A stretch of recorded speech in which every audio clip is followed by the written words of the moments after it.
Cette vidéo fait suite à la vidéo sur l'établissement du bilan local instantané d'énergie thermique avec le terme d'accumulation, le ou les termes de transfert et le terme de transformation. Dans cette deuxième partie, on va exprimer chacun des termes en fonction de la température pour établir l'équation de la chaleur.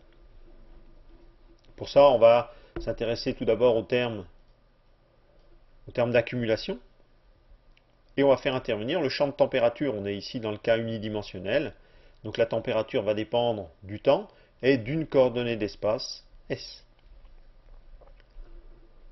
Pour établir cette équation de la chaleur, on va considérer qu'on a affaire à un système monovariant, à savoir que quand on est dans un état quasi statique, on peut décrire l'énergie thermique en utilisant seulement la grandeur température. L'énergie thermique dépend seulement de la température. Sa dérivée par rapport à la température fait intervenir une capacité calorifique massique ou chaleur massique. On va considérer que cette capacité calorifique est une constante. Ça va nous permettre d'exprimer la dérivée de l'énergie thermique par rapport au temps en faisant intervenir la dérivée de la température par rapport au temps et cette capacité massique. On va considérer que le système que l'on étudie ici est un système pour lequel la masse volumique est une constante. Par exemple, ici, un cas où cette équation de la chaleur va donner de bons résultats, c'est le cas d'un solide.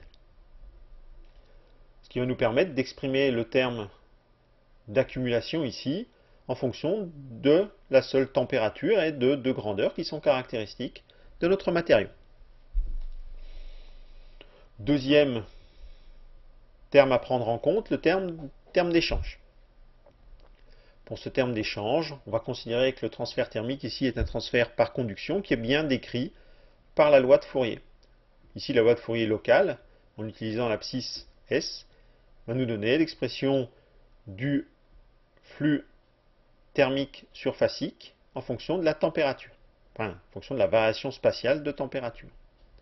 Ce qui va nous permettre ici de remplacer JTH ou bien la dérivée de JTH par rapport à l'abscisse curviligne dans l'équation bilan obtenue précédemment en fonction des variations spatiales de la température.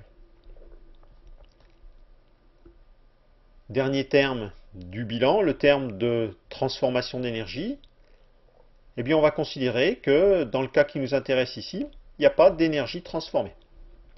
On voit que cette équation de la chaleur est utile dans le cas des solides en particulier. La loi de Fourier locale marche bien pour la conduction dans les solides, dans lequel on a un comportement passif vis-à-vis de l'énergie thermique, à savoir pas de transformation d'énergie. Un mur, par exemple, ou tout matériau passif. On a maintenant tout ce qu'il faut pour remplacer dans le bilan local instantané les différentes grandeurs, transfert, transformation, accumulation par la température. Donc on a déjà dit ici que on n'a pas de terme de transformation. Et on va pouvoir remplacer les deux autres termes, le terme d'accumulation, variation dans le temps par la température, et le terme de transfert, variation spatiale, en utilisant là encore la température. On voit qu'on fait apparaître ici une grandeur caractéristique du matériau. Ce qui compte pour le matériau, en fait, c'est le rapport de sa conductivité thermique sur sa capacité calorifique volumique. Grandeur qu'on appelle diffusivité et qui est homogène à une longueur au carré sur un temps. Ici, ce qui va compter pour la description ici du transfert thermique dans notre matériau et le comportement de la température en fonction de l'espace et du temps, c'est effectivement juste cette diffusivité thermique. Deux matériaux de même diffusivité auront le même comportement thermique. Une grandeur ici qui est encore variable est la section sigma de S. On va considérer un cas particulier là encore important, le cas où la section sigma de S est constante. À ce moment-là, bien évidemment, on pourra diviser par sigma 0 les deux membres de l'équation et obtenir l'équation de la chaleur dans ce cas particulier. On voit encore apparaître la diffusivité thermique. On marque bien là encore le terme d'accumulation, variation dans le temps, et le terme de transfert, variation spatiale. Il est important de reconnaître au niveau local les propriétés, ici, physiques, présentes dans cette équation. Le cas qui nous intéresse ici peut tout à fait se traduire en coordonnées cartésiennes en particulier. On a ici pas d'accumulation, la loi de Fourier en cartésien qui est utilisée, une section sigma constante. Donc on obtient ici l'équation de la chaleur en coordonnées cartésiennes.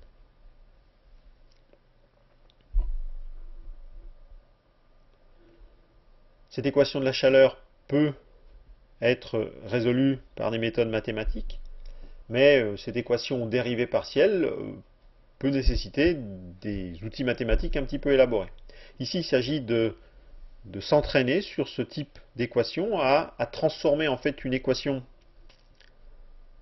plus difficile à résoudre en une équation plus simple à résoudre. En particulier, ici, l'équation du régime permanent peut être intéressante, mais les régimes permanents sont plutôt rares. Donc il faudrait savoir à quelles conditions on peut faire comme si on était en régime permanent, quelles conditions on peut être en régime quasi permanent. Donc pour ça, on va faire une analyse de cette équation de la chaleur. Il s'agit de comparer en fait les deux termes de l'équation en les remplaçant par des grandeurs caractéristiques du problème. Ici, l'écart de température va être remplacé par un écart de température caractéristique, dépendant bien sûr du problème. La durée par une durée caractéristique, taux. Ici, pour le deuxième terme, c'est pareil, on a un écart de température caractéristique. Donc ici, on a un écart temporel et ici, on a un écart spatial de température. Ici, sur la longueur caractéristique du problème. Une fois qu'on a construit ici ces deux termes, eh bien, on va tout simplement les comparer. Les grandeurs caractéristiques du matériau sont fournies, les grandeurs caractéristiques sont connues. Eh bien, supposons qu'on est dans un cas où, ici, le terme correspondant au terme de transfert caractéristique, est beaucoup plus important que le terme d'accumulation caractéristique. Alors, on va même se placer dans un cas plus simple, on va se placer dans le cas où les écarts de température caractéristiques ne dépendent pas du fait d'être des écarts spatiaux ou des écarts temporels. Là, on peut simplifier bien évidemment ces écarts de température de chaque côté et obtenir, on voit apparaître la diffusivité, obtenir ici eh bien, cette comparaison qui se ramène tout simplement à la comparaison ici d'un nombre, une grandeur sans dimension, à l'unité. Alors, attention, le symbole ici définit un suffisamment grand devant. La plupart du temps, ce suffisamment grand devant peut se traduire par très grand devant, mais il faut se méfier. Ça dépendra de temps en temps un peu de la forme de l'équation. Ici, la construction de ces termes fait intervenir eh bien, une comparaison entre deux nombres qu'on va transformer en une comparaison au niveau de l'équation. Donc en fait, on va utiliser ici cette comparaison pour construire une nouvelle équation, une équation simplifiée. Donc on va considérer que les deux termes de l'équation peuvent se ramener en comparaison aux deux termes des nombres qu'on a construits ici. Et donc on va se ramener ici à la même équation que le régime permanent qu'on va appeler l'équation en régime quasi permanent, qui bien sûr va donner les mêmes solutions pour la dépendance spatiale de la température, mais bien sûr la température ici pourra dépendre du temps. On n'a pas dit que la dérivée par rapport au temps était nulle, on a simplement remplacé cette équation de la chaleur par une nouvelle équation. Dans beaucoup de cas de figure, si ici le résultat du terme de gauche, ce nombre-là, se retrouve être vraiment très grand devant 1, en général on a très peu de surprises, à savoir la solution obtenue pour cette équation-là est très proche des solutions obtenues pour l'équation précédente. Par contre, eh bien, de temps en temps, la comparaison dépend de la forme d'équation, mais ça, c'est des choses qui nécessitent un travail sur chaque partie, je pense en particulier à la mécanique des fluides.